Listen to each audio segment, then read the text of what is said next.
Good morning. It's 30 degrees out. In Celsius, that's like -1. So it's cold, but I had an idea, so here we are.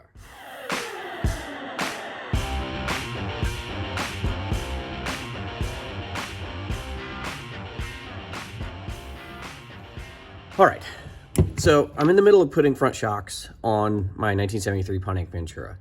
This is the upper shock mount, and it's just a threaded shaft. It comes up through the frame, and there's a bushing and a nut that goes on the end of this here. You use like maybe a 1/4 inch or 7mm wrench to hold the shaft, and you tighten the nut down.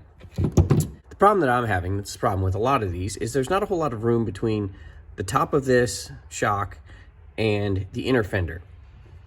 There's not enough room for me to get a deep well socket on here and a ratchet. And if I put a shallow on, you can see I can't get to tighten the nut down. I could use a wrench, but there's also not a whole lot of side-to-side room for me to get a wrench on here. So that's out. Which leads me to my idea.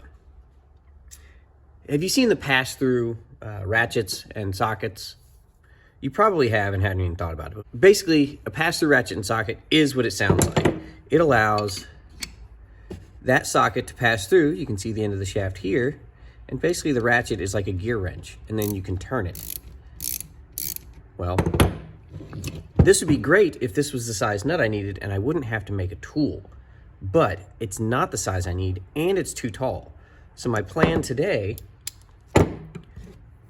is simply to grind a hex onto this shallow 14mm socket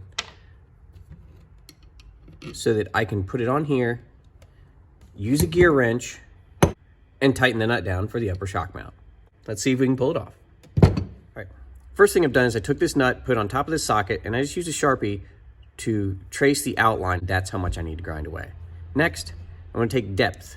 I wanna still be able to read 14mm, so I'm not gonna go any deeper than that for this one. That's my line for grinding vertically. So there we go. Should be pretty easy.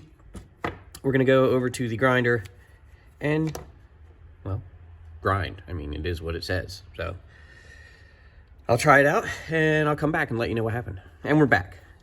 As you can see, what I did was I ground a hex into the end of this shallow well socket. I wasn't trying to make this 14mm. That wasn't the idea. I only need the inside to be 14mm for this nut that came with the shock.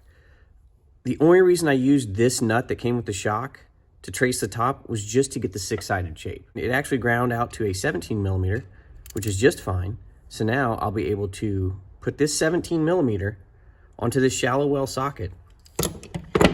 Now, I'll be able to take this nut that came with the shock, put this socket on it, and I can use this 17mm to tighten the whole setup.